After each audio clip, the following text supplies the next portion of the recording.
দীর্ঘ প্রতীক্ষার অবসান ঘটিয়ে ঢাকা গোপালগঞ্জ রুটে চালু হচ্ছে অভিযাত্রী কমিউটার ট্রেন। এ নিয়ে বিস্তারিত জানবো গোপালগঞ্জের কাশিয়ানী থেকে। সরাসরি যুক্ত হচ্ছেন সহকর্মী আজিজুর রহমান রনি। রনি, অভিযাত্রী ট্রেনটি গোপালগঞ্জে কখন এসে পৌঁছাবে, ফিরতি ট্রেন কখন ছাড়বে এবং সেখানে উদ্বোধনী অনুষ্ঠানে কারা উপস্থিত আছেন? অদিতি, আপনি জানেন যে এরই মধ্যে উদ্বোধন হয়ে আসলে গোপালগঞ্জের উদ্দেশ্যে কমিউটার ট্রেনটি আসলে এই মুহূর্তে রয়েছে আসলে গোপালগঞ্জ কাশিয়ানী উপজেলা মহেশপুর রেল স্টেশনকে আসলে উদ্বোধন করার কথা।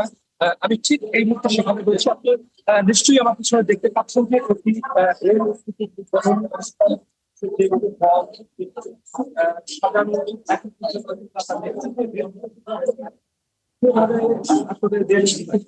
যে আনুষ্ঠানিকতা সেটা